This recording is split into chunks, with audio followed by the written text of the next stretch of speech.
إن الحمد لله نحمده ونستعينه ونستغفره ونعوذ بالله من شرور أنفسنا ومن سيئات أعمالنا. من يهده الله فلا مضل له ومن يضلل فلا هادي له، وأشهد أن لا إله إلا الله وحده لا شريك له، وأشهد أن محمدا عبده ورسوله. يا أيها الذين آمنوا اتقوا الله حق تقاته ولا تموتن إلا وأنتم مسلمون. يا أيها الناس اتقوا ربكم الذي خلقكم من نفس واحدة وخلق منها زوجها وبث منهما رجالا كثيرا ونساء، واتقوا الله الذي تساءلون به والأرحام إن الله كان عليكم رقيبا. يا أيها الذين آمنوا اتقوا الله وقولوا قولا سديدا يصلح لكم أعمالكم ويغفر لكم ذنوبكم، ومن يطع الله ورسوله فقد فاز فوزا عظيما. أما بعد، فإن أصدق الحديث كتاب الله، وخير الهدي هدي محمد صلى الله عليه وعلى آله وسلم، وشر الأمور محدثاتها، فإن كل محدثة بدعة وكل بدعة ضلالة وكل ضلالة في النار. أيها الناس، Ma'asyiral muslimin rahimakumullah. Dalam Bukhari Muslim, Nabi kita Muhammad sallallahu alaihi wa ala alihi wasallam bersabda, mengingatkan kita tentang bahayanya lisan. Beliau mengatakan dalam sabdanya, innal abda la yatakallam bil kalimati min ridwanillahi ta'ala la yulqi laha bala. Sungguh seorang hamba, dia mengucapkan satu kalimat dari kalimat-kalimat yang Allah ridhai, tidak terbersit di benak dia sedikit pun tentang kalimat tadi, Allah Ta'ala mengangkat dia sekian derajat, Allah angkat dia sekian tingkatan dengan kalimat yang dia ucapkan tadi. Wa innal abda la yatakallamu bil kalimati min sakhatillah la yulqi laha bala yahwi biha fi jahannam. Dan sungguh seorang hamba yang mengucapkan satu kalimat dari kalimat yang dimurkai Allah Jalla wa Ala, tidak terbayang di benak dia kalimat tadi, dengan sebab itu dia tersungkur ke dalam neraka jahannam. Ma'asyiral muslimin rahimakumullah, dengan satu kata seseorang itu bisa masuk Islam. Yang tadinya non-muslim menjadi muslim ketika dia mengucapkan dua kalimat syahadatain, asyhadu an la ilaha illallah wa asyhadu anna muhammadar rasulullah. Dengan satu kata yang dia yakini, dia bisa murtad dari Islam. Sebelumnya dia muslim menjadi kafir ketika dia mengucapkan kata-kata kufur dengan meyakini kalimat tersebut. Murtad seketika. Dengan satu kata, seorang wanita menjadi halal, sah sebagai istrinya pada akad nikah yang sahih. Ketika waliul mar'ah mengucapkan ijab, dia mengatakan qabiltu, saya terima itu, sah sebagai istrinya. Dengan satu kata cerai pun terjadi. Ketika seorang laki-laki mengatakan kepada istrinya, anti talik, kamu saya cerai, itu bahayanya lisan. Ketika dipergunakan untuk perkara-perkara yang baik, membawa kebaikan. Tapi ketika tidak dikontrol, melafalkan kata-kata yang buruk, kata-kata yang batil, yang memurkai, bisa membinasakan orangnya.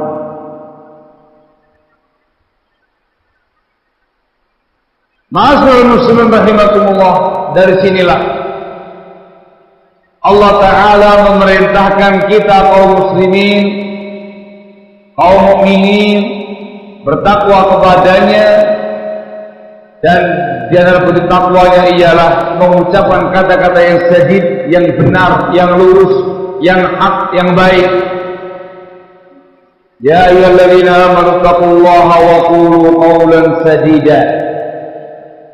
Wahai orang-orang yang beriman, bertakwalah kamu semua kepada Allah. Wa qulu qawlan sadida, dan ucapkanlah ucapan yang lurus, ucapan yang benar, ucapan yang hak, ucapan yang baik, ucapan yang bermanfaat, yang bermaslahat. Qawlan sadida, yang bisa mengucapkan kata-kata ini mukmin dia, tanda keimanannya. Ya ayyuhalladzina amanu, yang bisa mengucapkan qawlan sadida, ucapan yang lurus, yang benar, muttaqin, termasuk ahli takwa. Perintah ini digandingkan sebelumnya dengan bertakwa kepada Allah Jalla wa Ala. Ittaqullaha wa qulu qawlan sadida. Bentuk iman, bentuk takwa, ucapan yang lurus. Di ayat ini Allah Jalla wa Ala memberikan keutamaan lebih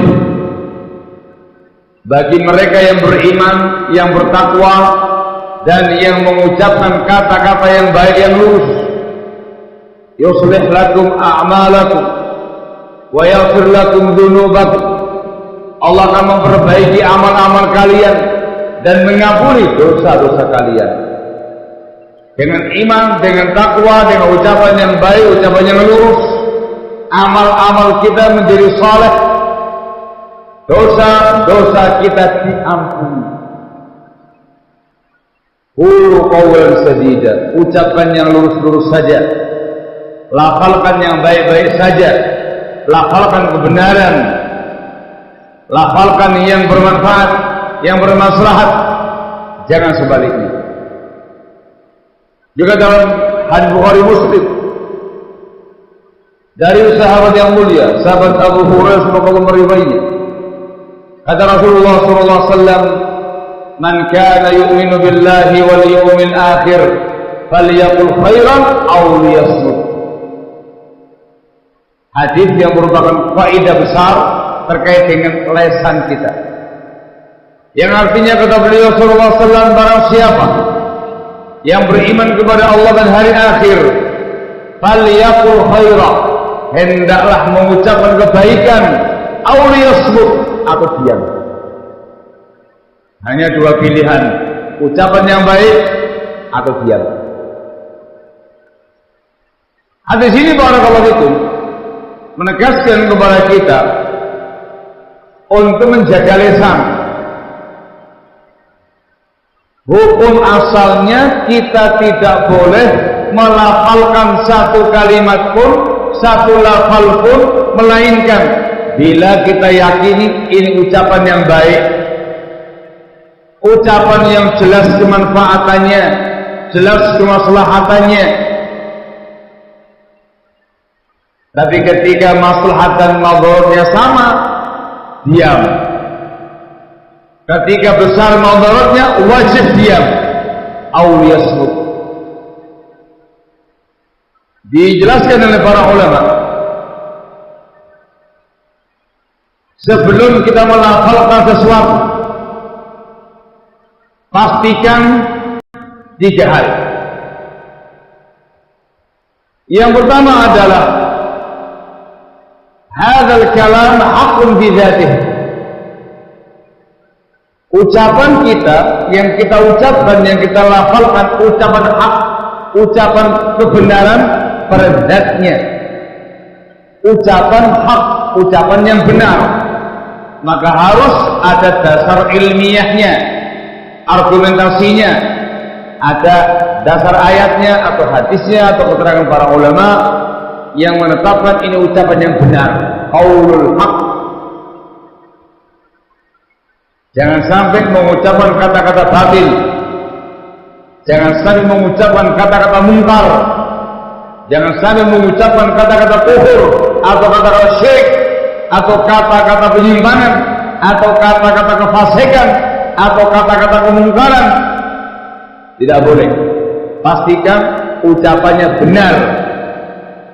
Kita punya argumentasinya dari ayatnya atau hadisnya atau keterangan para ulamanya yang memastikan ini ucapan benar. Yang kedua, benar yang mendorong kita, yang memicu kita untuk melafalkannya.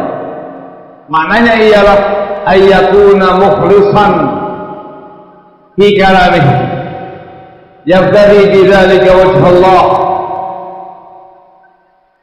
Dia ikhlas dalam mengucapkannya. Yang dia inginkan dengan lafaz ini, ucapan ini, mardhatillah, ridhonya Allah. Yang dia cari pahala minallah. Pastikan benar niatan, tujuanmu yang memotivasi kamu untuk berbicara. Pastikan niatnya benar, niatnya jujur, niatnya tulus. Yang dicari ridhonya Allah, bukan popularitas, bukan kemasyhuran, bukan riya, bukan sum'ah, bukan pujian orang, bukan dalam rangka meraih dunia, harta, tahta, wanita ataupun yang lainnya.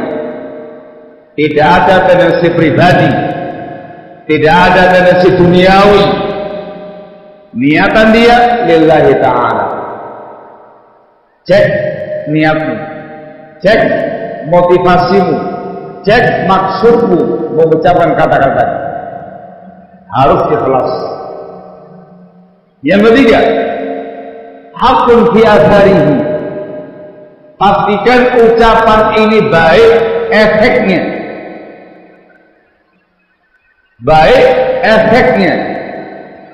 Ketika kamu lafalkan, kamu ucapkan, mengandung kemaslahatan, mengandung kemanfaatan, efek positifnya mendominasi atau lebih banyak atau murni.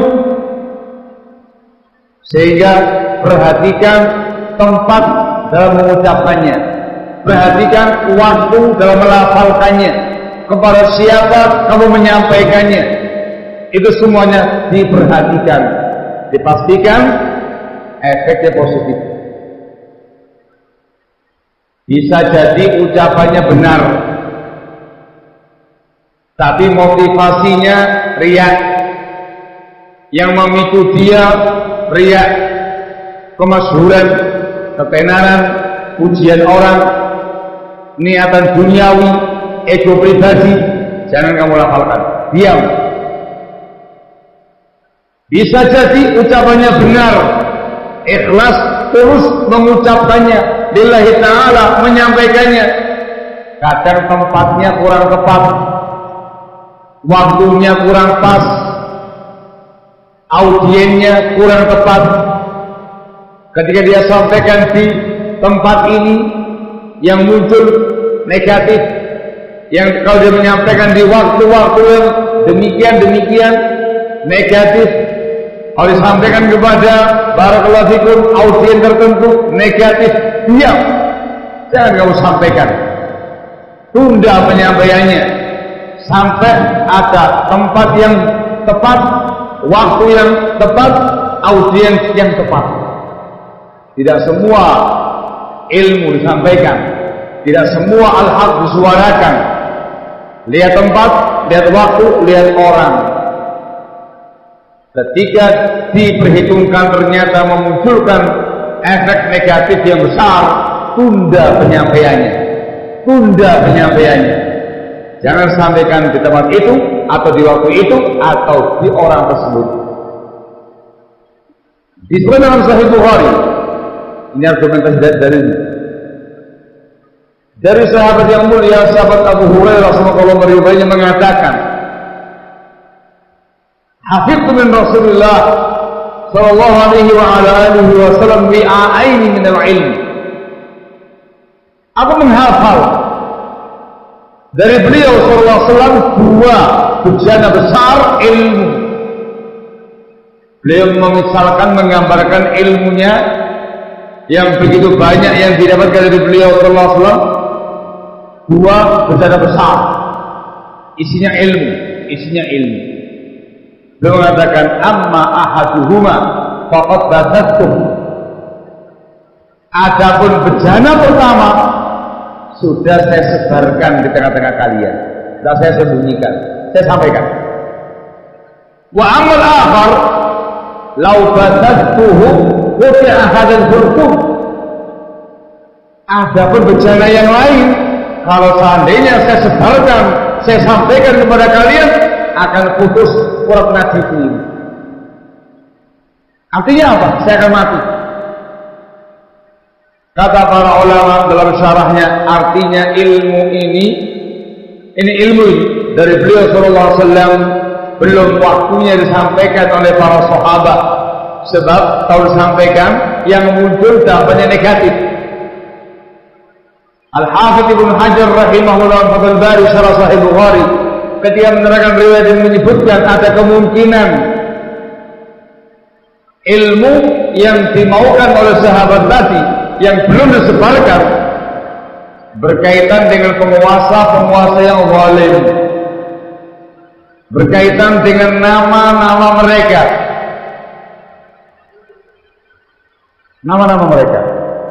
sebagaimana Nabi kita Muhammad SAW merahasiakan nama-nama munafik dan hanya disampaikan kepada sahabat Hudzaifah ibnu Yaman sebagaimana meriwayatkan.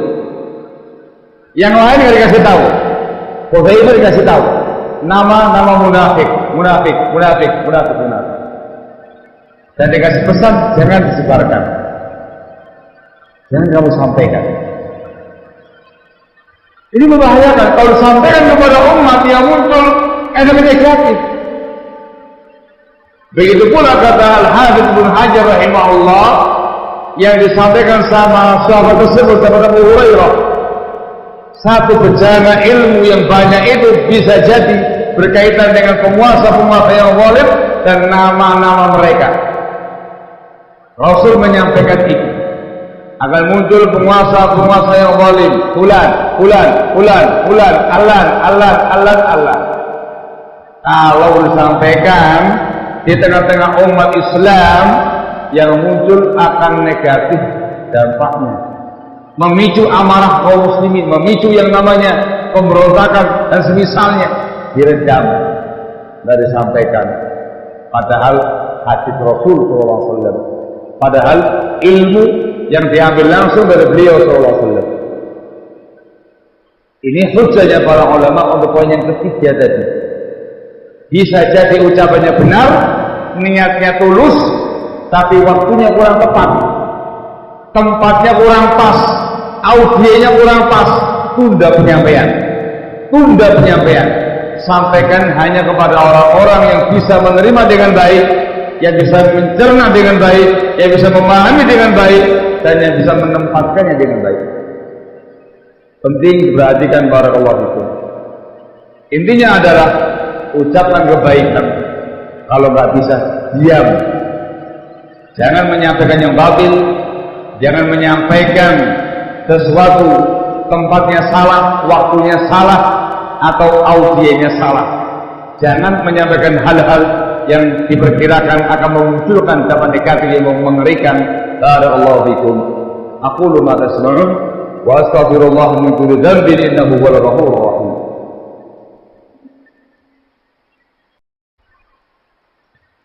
Alhamdulillah wassalatu wassalamu ala Rasulillah wa ala alihi wa sahbihi wa mawala ma ba'd. Ma'asyiral muslimin rahimakumullah, di antara ucapan-ucapan yang baik ialah tilawatul Quran, membaca Al-Quranul Karim dengan tadabbur, dengan yang benar, zikrullah, berzikir kepada Allah Jalla wa Ala dengan zikir yang syar'i yang diajarkan dalam Islam dalam sehari semalam, zikrullah. Termasuk ucapan yang baik ialah barakallahu fikum, ifsya'us salam, menghinakan yang lain, merasa semuanya di bawah levelnya dia. Hati-hati. Ini wajib diwaspadai oleh orang-orang yang sudah menapaki tingkatan keislaman yang tinggi, orang yang alim, yang ucapan-ucapan yang membahayakan dirinya. Contoh disebutkan dalam sebuah hadis, Nabi kita Muhammad SAW pernah bersabda, "Man qala halakan nas fahuwa ahlakuhum." Barang siapa yang mengucapkan semua orang sekarang telah binasa, fahuwa ahlakuhum, maka dia yang paling binasa di antara orang-orang yang ada. Al-Imam An-Nawawi rahimahullah dalam bukunya Riyadhus Shalihin menjelaskan tentang hadis ini. Belum mengatakan ada perincian. Hadis ini ancaman apabila diucapkan oleh seseorang dikarenakan takabur, sombong, merasa besar, merasa tinggi, merasa orang yang paling alim, yang paling saleh, yang paling bertakwa, yang paling banyak ibadahnya, lalu merendahkan, mencibir, mencemooh orang-orang sekitarnya, menyatakan halakan nas, mereka semua telah binasa, mereka semua ahli maksiat, mereka semua orang yang banyak kemungkaran, banyak penyimpangan, banyak kebid'ahan. Mengucapkan kata-kata ini dalam posisi merasa dia yang paling besar, yang paling tinggi, yang paling soleh, yang paling bertakwa, yang paling merendahkan yang lainnya. Rasul mengatakan bahwa ahlakuhum, orang tadi yang mengucapkan kata-kata itu dia yang paling binasa, membinasakan agamanya, membinasakan amalnya dia, hancur agamanya, hancur amaliyah dia, hancur ibadahnya dia dengan satu kata yang dia sampaikan, karena ujubnya, karena sombongnya. Hati-hati, itu seringkali menyakiti hati orang-orang yang merasa tinggi, merasa berilmu, merasa soleh, mandang orang lain dicibir, direndahkan, dihinakan. Hati-hati, ini yang diancam. Adapun kalau dia mengucapkan hal itu dikarenakan merasa sedih dengan kondisi masyarakat sekitar yang banyak dosanya, yang banyak kemungkarannya, yang banyak menyelisih bimbingan Islam, merasa dia sedih, berupaya untuk menasihati mereka, membimbing mereka, maka diperbolehkan. Itu namanya menyampaikan realita umat. Ya Allah, masyarakatku banyak dosanya, masyarakatku mengerjakan hal-hal yang membinasakan mereka, sedih dia, kasihan dengan mereka, didakwai, dikasih arahan, dikasih bimbingan, diperbolehkan. Tapi yang membahayakan yang pertama tadi. Juga disebut dalam riwayat yang lain dari sahabat yang mulia sahabat Abu Hurairah, Nabi kita Muhammad SAW menceritakan tentang seseorang di masa lalu yang dikenal sebagai ahli ibadah, punya teman ahli maksiat, dinasihati temannya, tegah dengan kemaksiatannya, ditegur lagi, tegah dengan kemaksiatannya, ditegur lagi, mengatakan aku sudah mengampuni si fulan, faqad ghafartu li fulan, Allah menegaskan aku telah ampuni dosa si fulan ini, wa ahbatu amalan, dan aku hancurkan amal kamu. Amalnya ahli ibadah itu. Kata sahabat Abu Hurairah semoga Allah meridainya, qad qala kalimatan aw baqat dunyahu wa akhiratah. Ahli ibadah tadi mengucapkan satu kalimat yang membinasakan, yang menghancurkan dunia dia dan akhiratnya. Lancang, berani bersumpah atas nama Allah, si fulan tidak mungkin Allah ampuni dosanya, naudzubillah. Lancang itu hanya Allah Jalla wa Ala, bukan wewenangnya manusia. Dia mengucapkan kata-kata itu karena kesombongannya, merasa besar dengan ibadahnya, merasa mulia dengan ibadahnya, merendahkan orang lain, sampai berani mengucapkan kata-kata yang mungkar seperti ini. Hancur dunianya, hancur agamanya dengan satu kalimat saja. Intinya ma'asyiral muslimin rahimakumullah, hati-hati dengan yang namanya lisan. Jaga lisan, kontrol lisan, direm lesannya.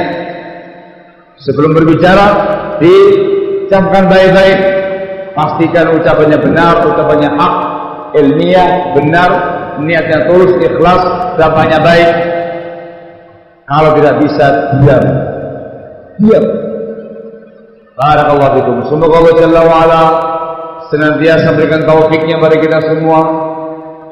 Kita diarahkan, diberi hidayah, diberi bimbingan untuk menjaga lisan dan senantiasa istiqamah al-sunnah wa sunnah sampai akhir hayat nanti. Amin ya rabbal alamin. Dan semoga dilindungi dari mara bahaya lisan. Amin ya rabbal alamin. Alhamdulillahi rabbil alamin.